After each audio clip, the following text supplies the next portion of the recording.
It's often exciting to look to the future of UNO, what it might be like in times to come.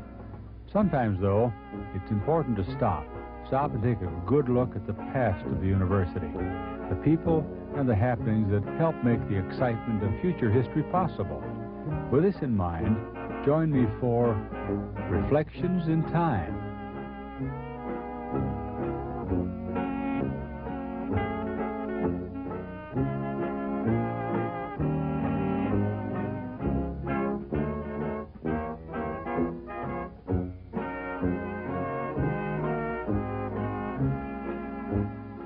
Well, you're watching another, what we've come to call Reflections in Time. It's the summer of 1983 here in Omaha again, and more specifically at about 105th and Poppleton. And our friend for reflecting on the times of his life and his family's life here in Omaha and at our university is Dr. Vic Blackwell. Vic, I'm glad we could sit out in your lovely yard here, your acreage. We'll talk more about that later.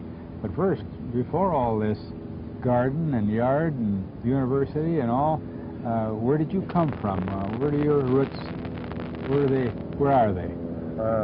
How far back do you want to go? Way back. Way back. Born in Oklahoma, Yale, Oklahoma. Came up to Illinois. Went to high school at Kankakee, Illinois, where I was a great track star. And then, went to Millikan University. Wait a minute, you were a track star? Oh, you bet. What events? Pole vault and hurdles. Is that right? Yeah. As a matter of fact, I should probably tell you this, but I set a record in the pole vault back in the days when we were using bamboo poles. Yes, I remember. 13 feet.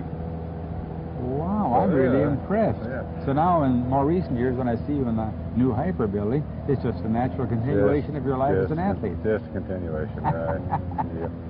Well, anyway, then I went down to Millikan University, went to the Army for a while, 4 years as a matter of fact, and then went back and finished up there, went to University of Iowa Graduate School, and then I went over to Ball State University. Where's that? Muncie, Indiana, and then from there came here, and I've been here ever since. Oh, except for 1 year I went down to University of South Florida. I know you did.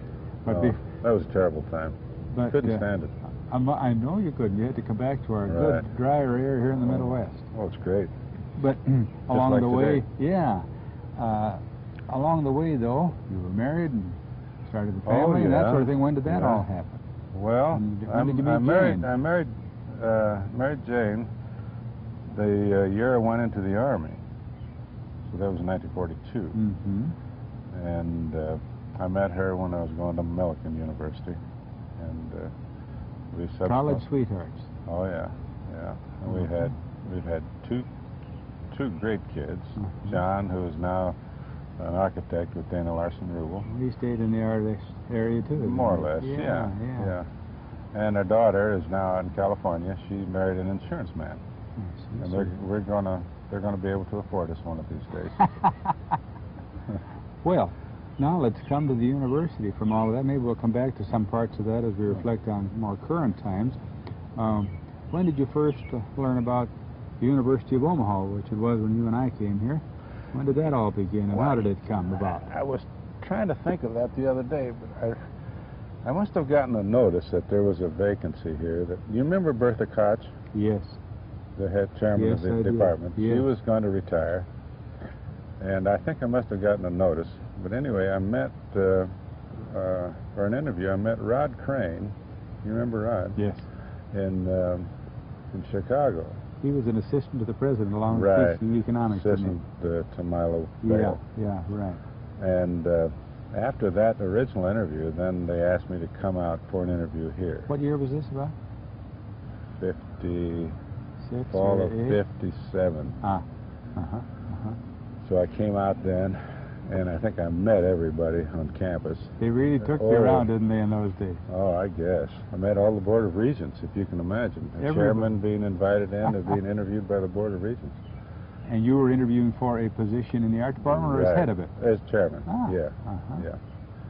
And in fact, they sent me downtown, and I had to be interviewed by Kingman, remember, down at the Joslin. Yes, I remember Gene. Yeah, and some of the business people. It was quite a at that time, I considered it quite an ordeal. Yes. Yeah. What were your first impressions of the campus? What was it? What was it like? I wasn't quite as impressed with the campus as I was with the city. Uh-huh. Have you ever been to Muncie, Indiana? No.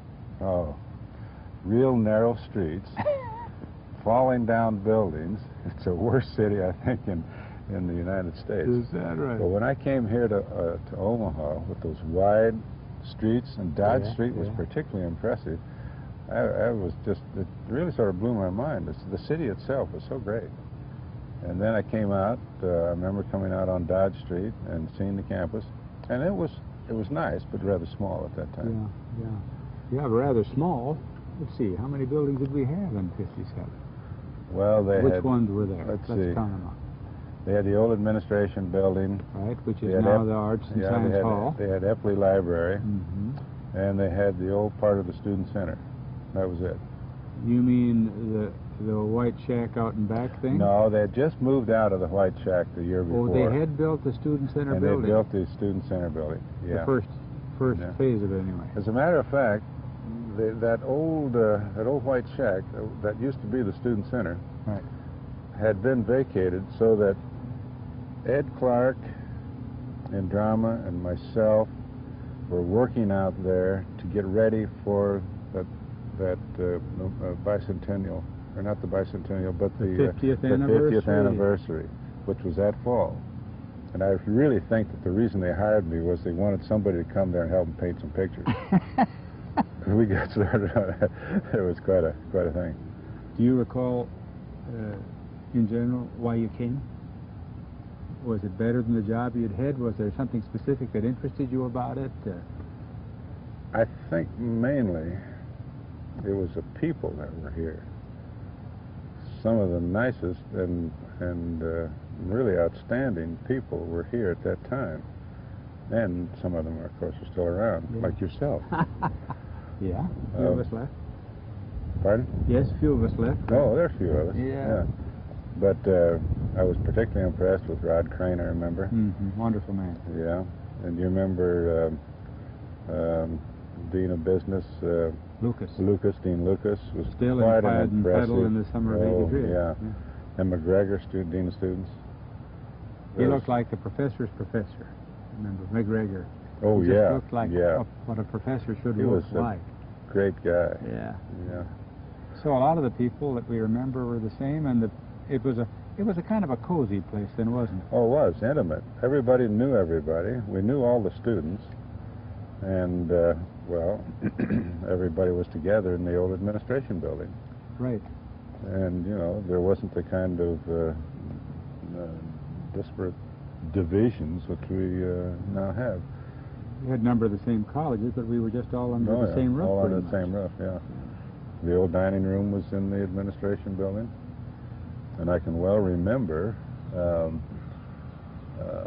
Wilfred Payne's Men of Gold. You remember that? Did you ever get invited to that? Yeah. What was that? I was think that just a visit? I think it was. I think it was a kind of medieval technique of trying to turn lead into gold. Anyway. But there used to be some irritation if you weren't invited, as I recall. Yeah, you bet.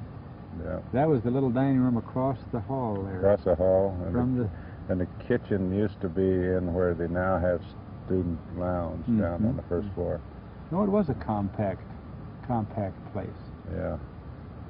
No, I really enjoyed it, and I enjoyed the people, and the sense of unity about the whole thing, and the kind of intimacy. And one of the things I do remember quite distinctly was some of the rather impressive dinners that we used to have. I do too. They used to really put on some really great things, you know. Flaming things on platters and big bowls of fruit and wild stuff. Oh. But you're talking about that. Reminds me of a dinner once when Trawick was here. Oh, yes. And it was, I think, a dinner before a football game. It wasn't the pre-inauguration dinner or anything like that. No, I don't think so. But his wife used to like to decorate for dinners. Mm-hmm. And she made a great big head of an Indian out of ice. A great big hook nose, you know. This. Did you remember that? No. Great big hook nose, and all during the dinner. Oh, she also made cookies in the shape of a head. You remember Wampy? Oh, indeed, I do. Well, she made cookies with something black on them, and then red. And every time anybody would eat part of those cookies, all the black would come off on their teeth, you know. And what about the melting wampy? But the melting wampy was a great attraction of the evening, because all during the dinner, the water would keep dripping off of its nose. Looks like it had a cold, huh? Yeah. Oh, that was great. But seriously, on that subject, there were marvelous dinners and get-togethers of faculty and staff that they really had yeah. quite a hold on the institution. I think he was a prime mover here, and he's one of the strong remembrances that I have. The only thing I don't like about Bale is that the first time I met him, it was in his office. Remember, he was sitting rather majestically behind his desk. Oh, I can remember the area. Yeah. And I walked in there rather afraid of him, and he told me that the next building that was going to be built was going to be a fine arts building. He did say that. He told you me remember that. the date and time? Yeah, right. It didn't quite work out that way, did it? No. We're still waiting for it. Now, let's remember, if we can, let's you remember, not me, but the art department. As you came to it the first time, what was it like? What were we offering? What kind of majors did we have? What were we doing in the world of art as you became the first chairperson? Actually, I was the second. I didn't mean the first. Bertha Koch was the first. Yeah. You were the second, right? I mean, as you began. There goes a plane. Let's let it go over.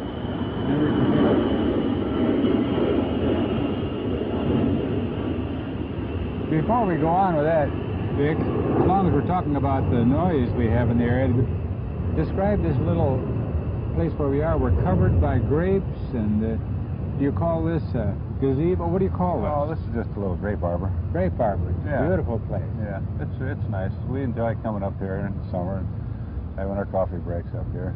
Well, it's a nice place for us to sit and visit this morning. But in the fall, the birds kind of take over. And when they take over, it's good to move. Oh, yeah. Well, you can see some on the ground. Now, let's go back to the art department at the University of Omaha in about 1958. What was it like? Small. Really small, right? Really small. Pete Hill, who is still with us, and I came at the same time. And he was going to be the painter, and I was going to be everything else, which included... Well, no, we had Jane Anderson was also here. She was a part of the old regime. She stayed on, and she taught art education. So there were just the three of us. Just three, no part-timers, no anything, just three people. Right. It wasn't too hard to have a faculty meeting, was it? No, out in the corridor, between classes. No, it was quite small, but we got along fine. What was a normal, underline quotation marks, teaching load in those days, Vic? Are you serious? I am. 15 hours. That's quite a change 15 from there to 9 or something. That's what I was teaching when I first came here. 15 credit hours and being head of the department. Of course, being head of the department didn't amount to much then. There were only three of us. And but you had to do a bit of paperwork and all. I imagine. Yeah. And then when you taught studio classes, which I was doing at that time too, as well as art history, that increased the number of contact hours. Of course, we often call them labs. You were there for long periods, weren't you? Oh yeah, you bet. Yep. Well, what did we offer for a student? Was it what we call now a Bachelor of Fine Arts? What did we call it? And how much did it involve? It had always been a Bachelor of Fine Arts. That we did have that degree when I came here, and it was and we still have it. So that was the students. We had my remembrance of students from those early years is really stronger than the students that we've had much more recently. Oh, so that's interesting, Vic. I remember them much more clearly. And we because had there were some, less of them, or were they better? well, I did think they stand out in a way, one of the reasons they stand out is that those students that came here at that time couldn't afford much to go anyplace else. And so they came from a working environment, and they were really good, hard-working students. They were used to working. They were used to working. I've got some flies that are biting me. And they were really great students. They worked hard, and they kept at it. And a lot of them have gone on. Lee Burrow, for instance, one of the first students, went down to Lincoln, and she was teaching down. She's been teaching art down there. She was it for a while. Many of them have gone east and have continued their art programs. Tom Majeski, who is now our printmaker, went from here. As a matter of fact, I taught Tom his first print. Did you? Yeah. And he's been with us a long time. Oh, yeah. And so he went to Iowa and studied under Lasansky, one of the leading printmakers, and is now back and teaching with us now. So some of those early students are really some of the best we've had. You know, a student in those days, you mentioned some of the things they went on to. For a person in those days who was majoring in art, were there many specific things other than being an artist that they could go to? Were there lots of jobs? No, there weren't. Various areas? No, and there still aren't many jobs. About the best thing that you can do as an artist is to get into the teaching field. Teach other artists to be teachers. That's about it. Oh, there are a few jobs in museums, you know. And maybe 1 out of 100 can make it as an artist. Making it as an artist, though, Yeah. is tough With stuff, isn't it? Oh, yeah. Like a writer, to do it full time takes some real doing, doesn't it? Yeah, exceptional talent. But now we really talked only into about 1958. And as you said, and that's very interesting, you really remember some of those very early students. Yeah. What we're going to do in the next tape is just pick it up from there and go on with the campus and the people. And you've been doing a good job of remembering, and we'll talk about some more things. We've come now to, I think, what's about the end of tape number 1 in the segment of Reflections in Life that we're doing with Dr. Vic Blackwell here at his home in the summer of 1983. As the department grew and changed both in curriculum and in the people you had, it was just you and Pete Hill and Jane Anderson, as you said. Right. Where did we go from there? I think the first person that I hired as chairman was a ceramist. And that was a long time before Henry Serenko, who is here now. But I think that was the first one that we hired. And so we were able to offer some ceramic courses. The ceramic department at that time was up on the 3rd floor. Yes, I remember. On the administration building. Yeah. And West Wing, right? Yeah, subsequently we moved out to the White House, and ceramics and sculpture were both out there for a while. In the building that at one time was the student center, Right. the student shack. Right. I must tell you a nice little story. Good. Remember Paul Beck? Yes. Great person. guy. Yeah. Good friend to He's so going many to of us. start his university out there in Colorado someplace. Yeah. Anyway, Paul Beck, you may remember, up around on the 3rd floor we had all of these reproductions of paintings Yes. stuck around. Paul wanted to borrow one for his office, and the picture that he wanted to have, which we put in his office, was a painting of a nude, reclining female woman. I think it was done by Titian, if I'm not mistaken. You know, acceptable painting. There's nothing wrong with it.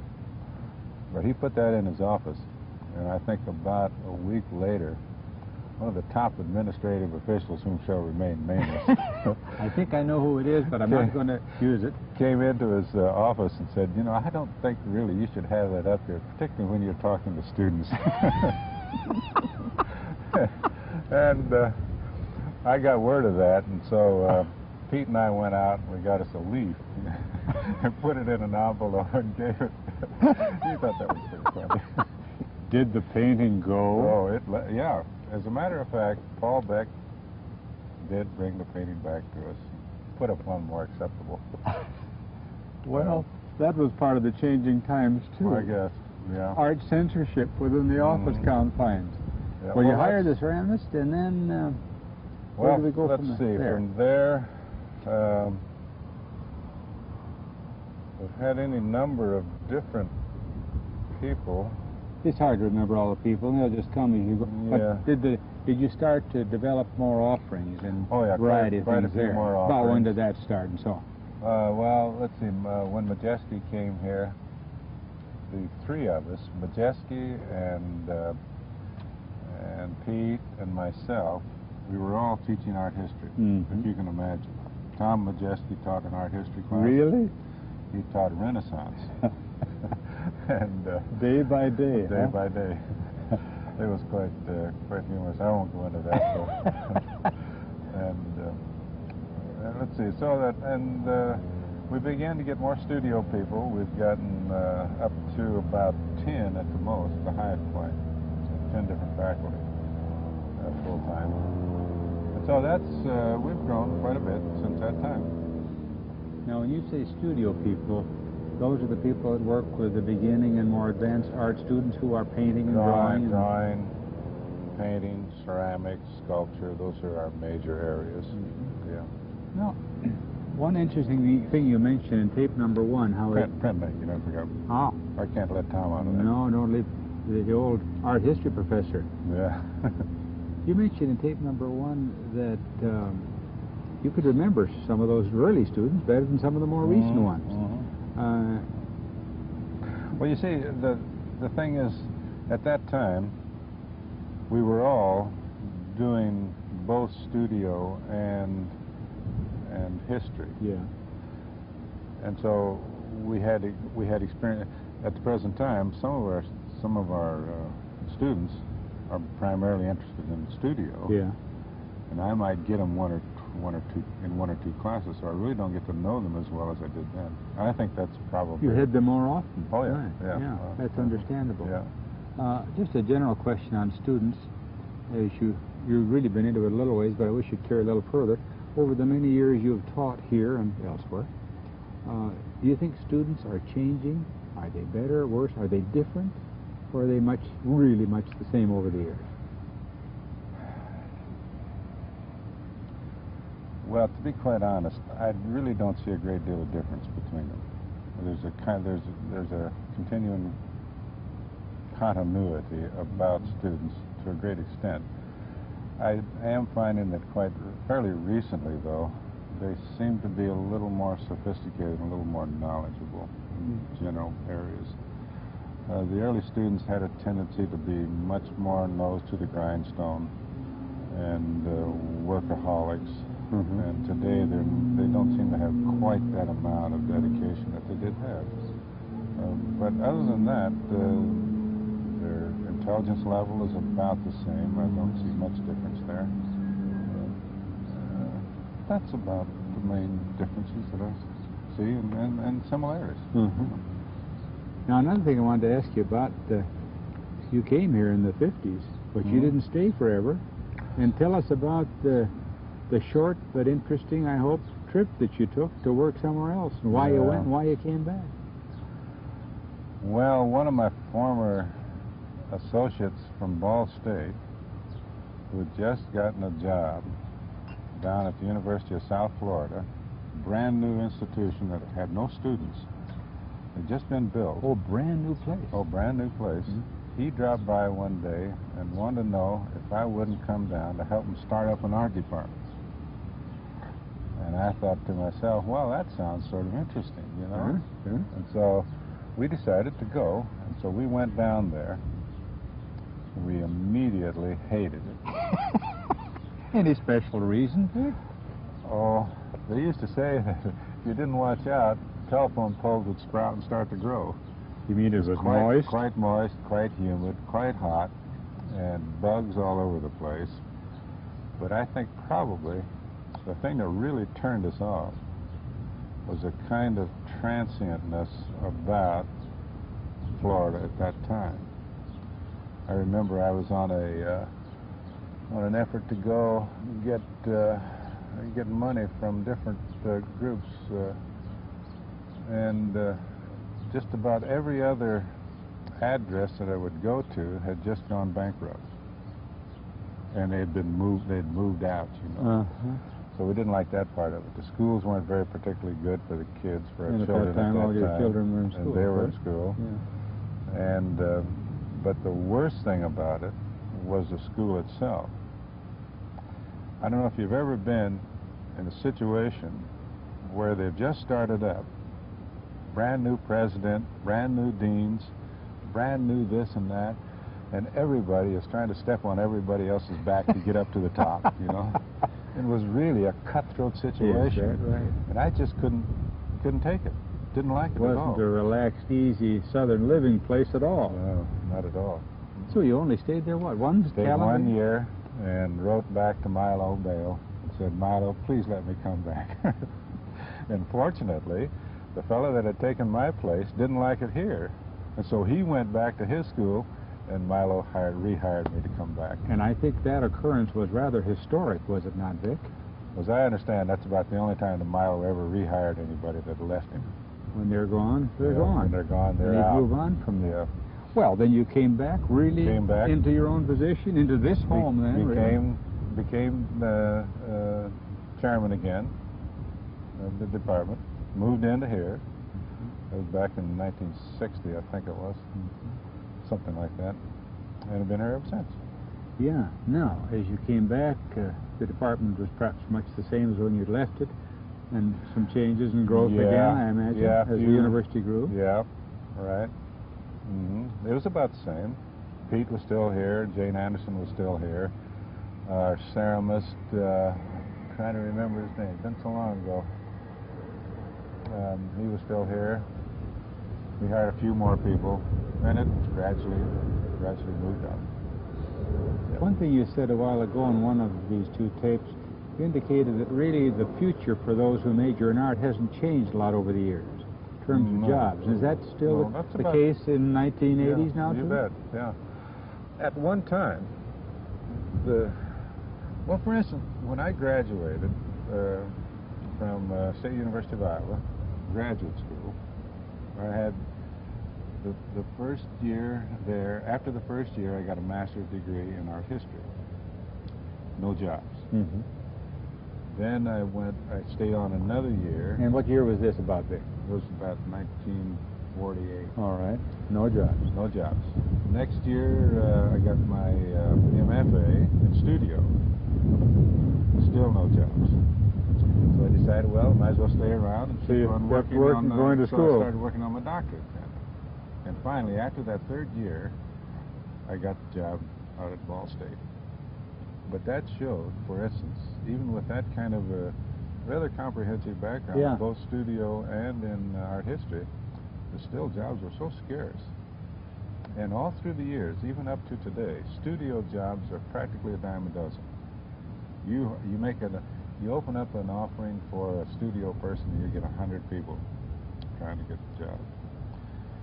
Back at that, an equivalent time span, the people with the doctorate degrees in art history, they were the ones that could find jobs. But is that right? Oh, yeah. You had no trouble getting a job then. As a teacher? Yeah, as a teacher.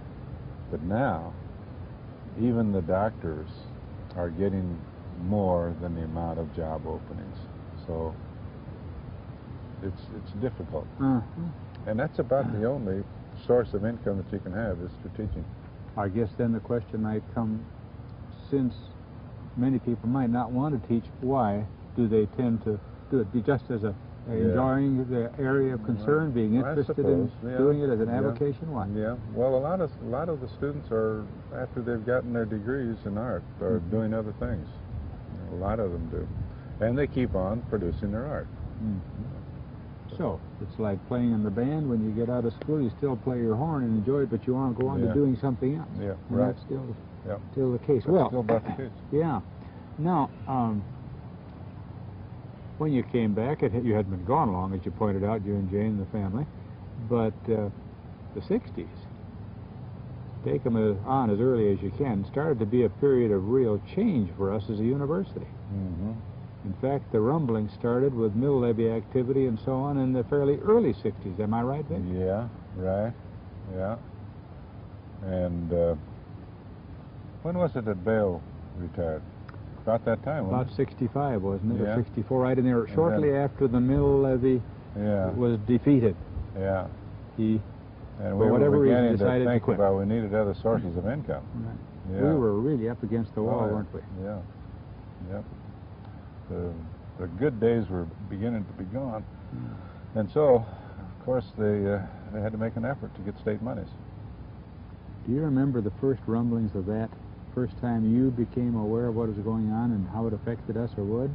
Because shortly you started to get into the administrative end of things. Yeah. Before too many years went by. Yeah. I really don't think of chairman as being much of an administrator. That's sort of a half-assed administrator, half-time. But it was later than that that we began to have problems. But anyway, I think Kirk Naylor, the time of Kirk Naylor when he was president, we call him president then, right? Yes. Chancellor, that was when I really became aware of, I think, more aware then. Because at that time, I don't know, remember Trawick, the time that Trawick was here, he set up a rather large faculty committee to look over whether we needed a faculty senate or not. Right, that was just the early days of organization of the faculty, really. Yeah, and for some reason, they elected me as chairman of that committee to work up a constitution for a faculty senate, which we did. We presented it to Trawick, and he said, nothing doing. I don't know why he set it up in the first place, just to keep us active, I guess. Yeah. But then when Naylor,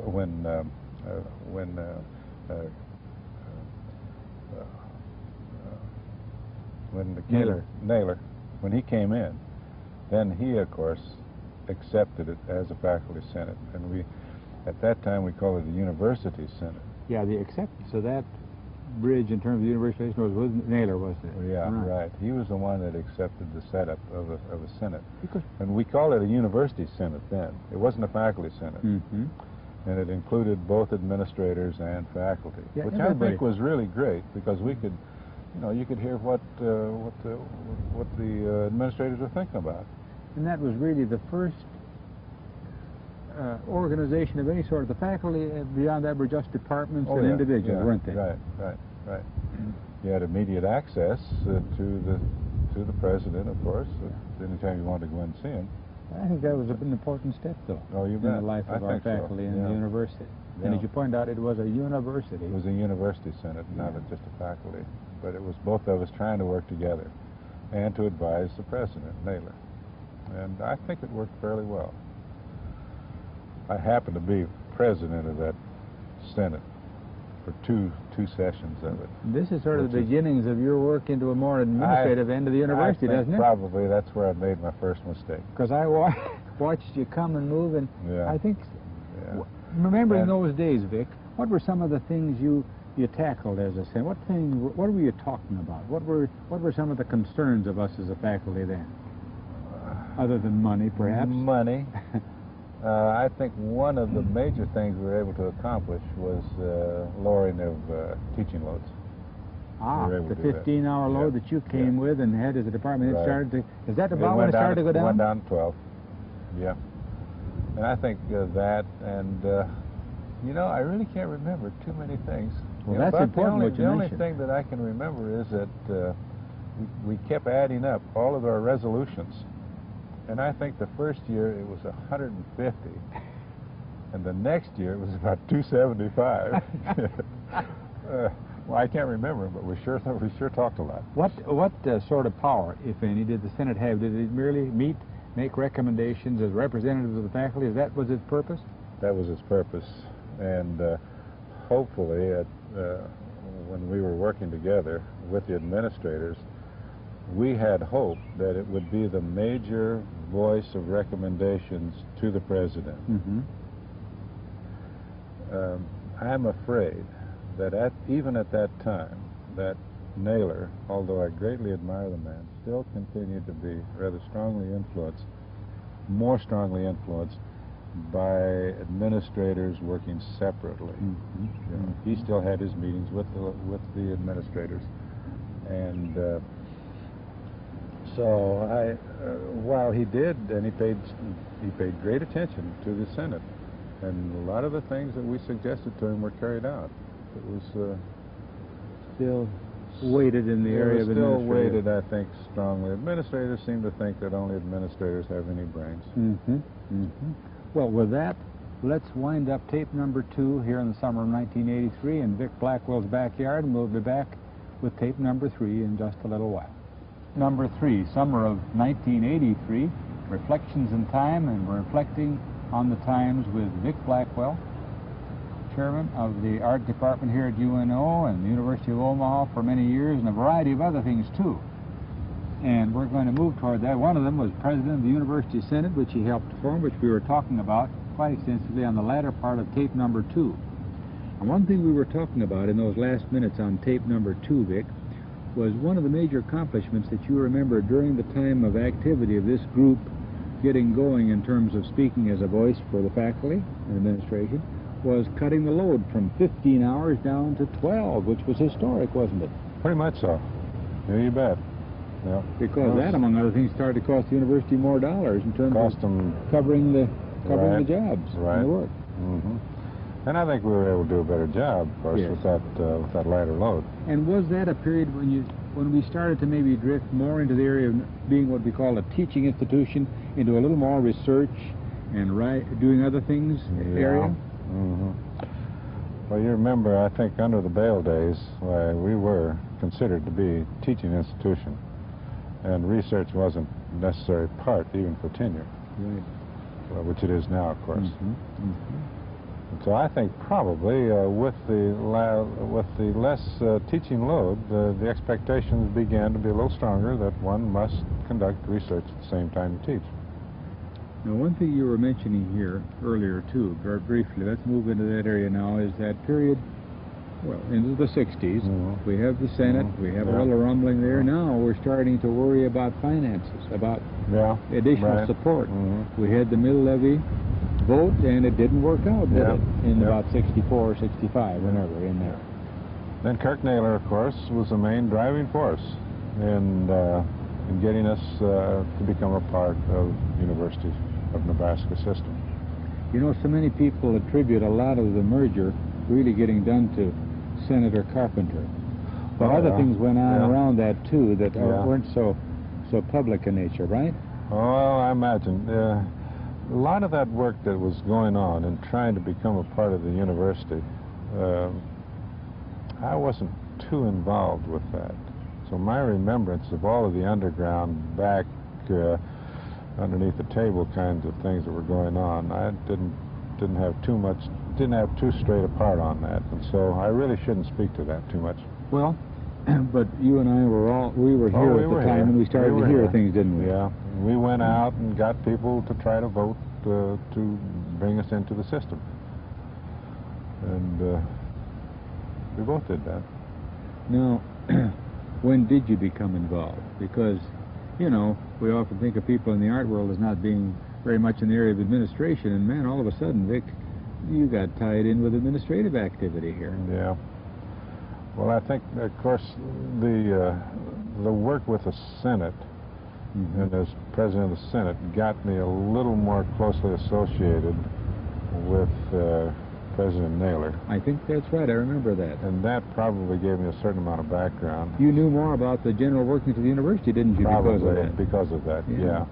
Because we used to have meetings, at least twice a month, and fairly lengthy ones, and talk over problems. And then of course, when Bob Harper then finally resigned as dean of the college, they were looking around for a dean, and I got selected as a acting dean. Now begins the era of Vic being an acting. The acting, and I think I've been enacting everything in the whole university. Yeah. As a matter of fact, when I came back down after being chancellor for a little while, I was then acting chairman. So I've been acting chairman, acting dean, acting chancellor. I began to think I was a member of the drama department. Yeah. Now, during your time as acting dean after Harper's retirement, how'd you like that job? What did it involve? Was it different from that seat than it was when you were a department head? Tell us a little about that period, if you can recall it, Vic. I really can't recall it too clearly. You get all these actings mixed up, huh? Yeah. it was interesting. We were a pretty good sized faculty by that time. Yeah, by that time we were getting pretty good size. Yeah. This would have been And, 65, well, I think there 66, were 12 or 13, 14 different departments in the College of Arts and Sciences. And so we used to try to keep those things going and try to balance budgets and give this guy so much money and cut this much from some other guy. Well, it was, it called for a certain amount of headaches. Was this a time when we still had a reasonable amount of freedom? We were still on our own, weren't we? We still weren't... Well, by then we were part of the system. We had moved in. We had this moved happened in. after that happened the merger. after the merger, All right. right. And so we were, and as you recall, Kirk, and I admire him greatly for this, tried to work within the system, and he was trying to keep our autonomy as an institution. Right. So that we didn't become, and I think probably that's one of the greatest ironies of this whole situation here at UNO, that when we first went in as a part of the institution, the striving on our part was to remain independent. And Woody Varner, who then became the chancellor and later was called the president, when he was trying to convince us that we ought to be one big happy family. Mm-hmm. And so the striving for a sense of unity was strong at that point. We were trying to keep our autonomy. At the present time, apparently, we are now going back to when we are a separate institution. Yes, in 1983. To be judged independently. Yeah. So, you know, We've gone full circle, hasn't it? We've gone full circle. And wouldn't you say that's... But Kirk Naylor was fired because of Yeah. his strong sense of wanting to have a kind of independence. Our independence was really the death knell for his presidency. Right, right. Well, then while he was president, you were dean. Right. Then he left the presidency, Yep. and then we have an opening in that spot, and Yeah, Here we once, go again. one Sunday afternoon, Varner called up and said, "We've just fired Kirk. Would you like to be chancellor?" this year would be what? Oh, don't ask me. I've tried to forget that ever since. Yeah. It was about 69, somewhere in there, right? I think it was in the summer of '71. All right. Yeah, when that happened. And now, this was a real that was shocker, that was wasn't a shock. I didn't know what to say to him. I said, "Well, I have to think it over." And so the first thing I remember one of the first things I asked him was, "What kind of support did I have?" Because I didn't want to go in there if I didn't have any support for it. So, and he told me that he had talked to all the other deans and that I had their full support and cooperation. And so that's, and I think I called him back. He wanted to know the next day. So I called him back and said, "Yeah, I guess I'll take the job. How much will it pay?" I didn't even think to ask him before. He said, "Well, I tell you what we'll do for you, Blackwell. We'll give you $400 a month extra." Now, that's really an increase. And if I knew then what I know now, I would have been paid a lot more. Yeah. So, right then, the reins came to you. That was, to say the least, a difficult period, an unhappy circumstance under which you became chancellor even. Yeah, a good friend, really. Someone you respected, who had been fired. Yeah. This was a tough situation. It was difficult for me to decide, really, to take the job because I knew that there'd be a certain amount of antagonism from many people who had supported Kirk. And so it was difficult for me to decide to go ahead and do it. But, you know, I kept thinking, well, who else would do it on an acting basis for a year, you know? So I finally decided, mulled the thing over, and took it. Did you call him before the next day was up and say, yeah, okay? Yeah. Well, we didn't sleep much that night. I'll bet you didn't. Now, as you began to take on this transitional period, really, of change into a unified university, what did you get involved? What are the main things that were taking your time in those days as chancellor?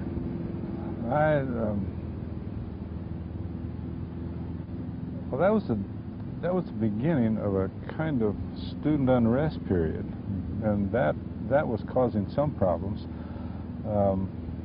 I remember one cartoon they did in the Gateway. Was a cartoon of me standing out in a field of parked cars and saying that, you know, and parking was, of course, at that time one of the main problem, Our and internal continues to problem. be an internal, eternal problem, Yeah. and it still is. I must say, I don't know whether you recall, but I think it was just about the last year that Kirk was in as president, he had some problems with the blacks. Yes. They sat in his office. Yes, Now, he may have mentioned it. Yeah. Yes. And I did have a certain amount of problems along the same lines. But I think that by the time I got in there, the things were beginning to sort of quiet down. Either that or they decided not to cause any problems because... it was an interim situation. Yeah, it was an interim situation. Let's Yeah. just wait till the main guy gets there. But as I recall from that period in Naylor's time, our problems of unrest and sit-ins and that sort of thing were minor in number compared to some of our other schools around the country. Oh, yeah. No, we didn't have too much problems, really, as a matter of fact. And I found, speaking administratively, okay, go ahead and do that. I have found that the higher up you get in administration, the easier the job is. And I should think that the easiest job would be president of the system, because there all you have to do is to hire a whole bunch of people to do all the work for you. And really, the higher up you get, the less difficult the job is. It's interesting. You felt that to be the case with each of your changes into these acting roles. You bet. I've been fortunate to have some good guys working for me and working with me. Well, now in that period of time when you were the acting chancellor of the university, did we have a lot of things going to try to melt the university in? I think we had a lot of committees, didn't we? Have inter-campus committees, that sort of thing? Oh yeah, we had committees on committees. In fact, we had a committee on committees. I remember being on one of them. Yeah. Oh, we had them all over the place and trying to get together between departments, colleges, etc. Right? Yeah. Between Lincoln and up here. Right. And I, by the way, I formed some fairly close friends in Lincoln at that during that period of time. And we did, I think early on, there was a kind of suspicion on the part of faculty in Lincoln about us, and I suppose they were afraid that we were going to take too much money away from them, although we never really did, which, by the way, is another difficulty I have with some of the administrative points of view. At the present time, when it comes, for instance, the most difficult administrative decisions is in terms of cutting back. At the present time, we'll get a chancellor who will then have the responsibility of cutting back certain colleges.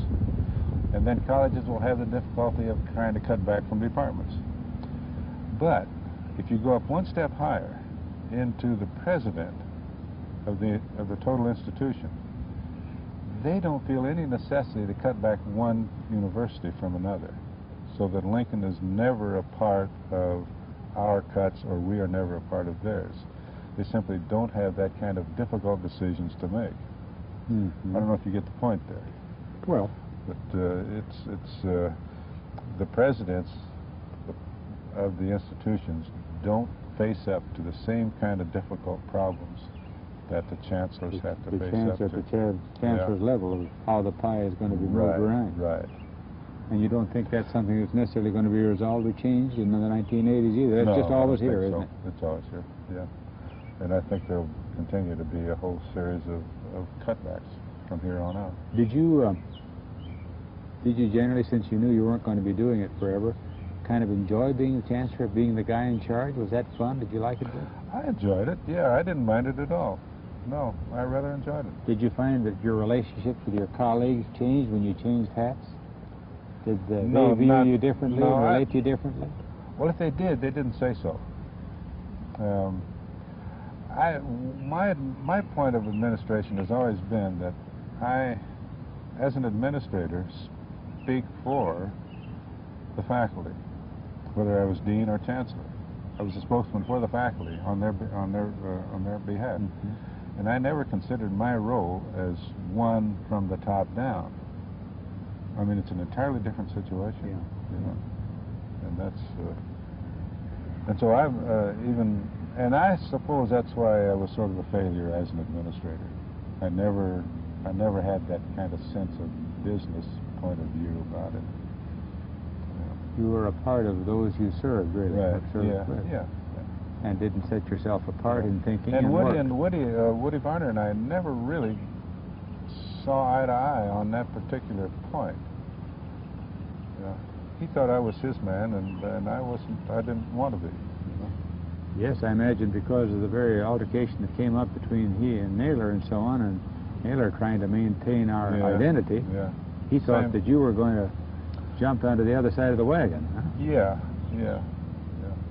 And you didn't want to do it. No. No. Well, that was a troublesome time. It was an uncomfortable time for all of us, and we never knew from month to week to year what was really going to happen. How was this thing all going to settle down? So much of the merger really took place after the merger rather than before, didn't it? Right. Oh, yeah. Don't you think the hurriedness of it made it hard? Boom, and it was accomplished. Yeah. Well, and then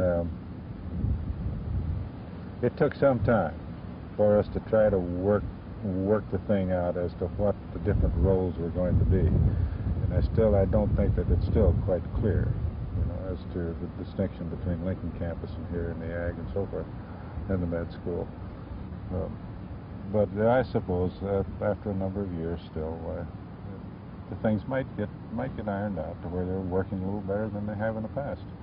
Do you think it's wise to keep a reasonable amount of separation between campuses? Do you think that's all right? Do you like to think that eventually we should be sort of a one unit? Oh, well, the equity that I built up in UNO is of such a degree that I would just assume we'd have our own Board of Regents and separate from Lincoln. I mean, we have a different mission, we're in a different locale, and I think we ought to be. I personally like the individuality rather than the unity.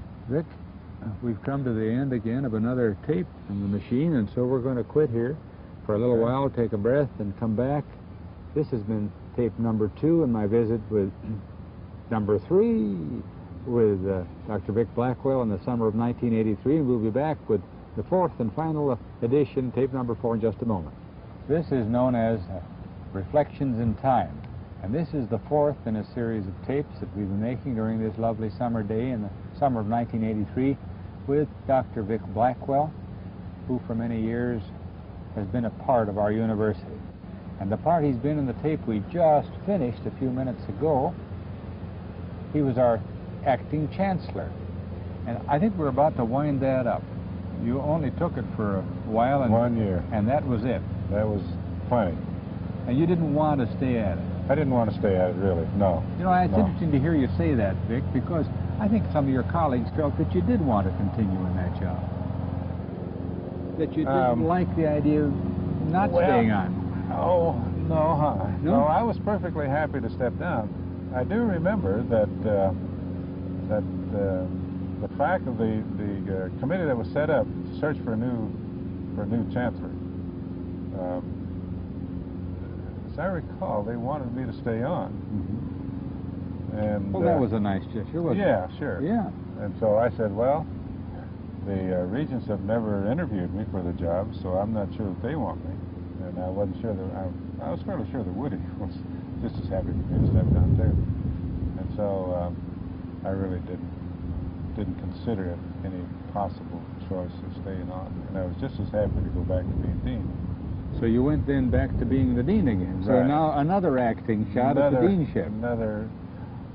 No, that wasn't. No, when I first went in as dean, I was acting dean. Then I got a permanent job there. All right, now you're finally. Now when I came back down, I was still a permanent dean then. So now you are the permanent dean of my college. Right. College of Liberal Arts. Right. Did you like that job, and how long did you stay at that? How many years? Oh, it must have been 3 or 4. Did you enjoy it more at that level then? Oh, well, yeah. Dick Lane was my helper then, and he was a great guy. I don't know if you know Dick pretty well. Indeed. And he was an extremely brilliant man, and he did most of the work for the college. And I was just there as kind of figurehead. Well, but after a while you got tired of being the dean because you asked to I asked to go back to full-time teaching. Why? Well, I'd had enough of the nonsense. And really, administrators seem to forget that they're there to administer. And what they try to do mostly is to make decisions, the big decisions, you know. And I thought differently, and so I really got dissatisfied with the kind of I don't know if, did you ever see my stamp that I had? No. I don't think I better say what was on that stamp. I had a stamp for all the memos, you know. It was a rather good stamp. But I just got tired of administration, wanted to get back into teaching where the action was. And that's, after all, what I really like to do. So you sort of came full circle. Full circle. Yeah. Back to what you did back at Ball State in Muncie. Well, yeah, Ball State, I was teaching half-time, and half-time was in charge of the gallery there. So that was a kind of administrative work there, too. But really, during most of your life, even when you were teaching, you were an administrator, weren't you? Part-time, yeah. Mm-hmm. As either chairman or something along the line like that. I think the most enjoyable time that I had was immediately after I came down from the deanship, and I was just a faculty person. You liked that? I had no worries, you know, and I was just teaching and getting along with the students and so forth. And that was the most pleasant time. Yeah, and then Bill Kane was, I don't know if you remember, but Bill Kane was a chairman when I first came back down. He'd been hired. And he died one summer when we were down in Southern Illinois. And so I came back, and then I was acting chairman. Now you're back now to I'm your back to being acting role again. Yeah. Yeah. How long did that go on, Vic? Well, that went on for a year, and then they decided to go ahead and let me, that they couldn't find anybody that they liked, you know, the faculty. So I stayed on there for a little while, and then finally, I'm now where I am, back teaching full time. And liking it? Oh, loving it. Loving it. I want you to crank your brain back, if you can, in years, and today's world too, but I suppose you'd agree with me, Vic, that a big part of teaching and administrating, it's just people. Other people. You bet. Yeah. And that was one of the main things that attracted me here in the first place. Bale, you know, Milo Bale, great guy. If you're going to characterize him in a paragraph, how would you do it, or could you? Well, I'm not sure that I could. Well, well, the institution was smaller at that time, but he had his finger on everything, you know, even the light switch, and your own personal drawers in your offices, you know. He used to go around checking those out every once in a while. He was really on top of everything. Oh, he knew where every penny went. And he also was, well, you see, I think maybe one of the reasons why I got hired in the first place was that Bale came from Indiana, Bloomington, Indiana, and he was head of a gallery there. And I was teaching at Muncie, Indiana, just up the pike a ways. And so we sort of had that kind of a relationship, yeah, right from the very start. But I really liked Milo. He was, you knew exactly where he stood. You could get a straight answer, couldn't you? Yeah, there was no double talk.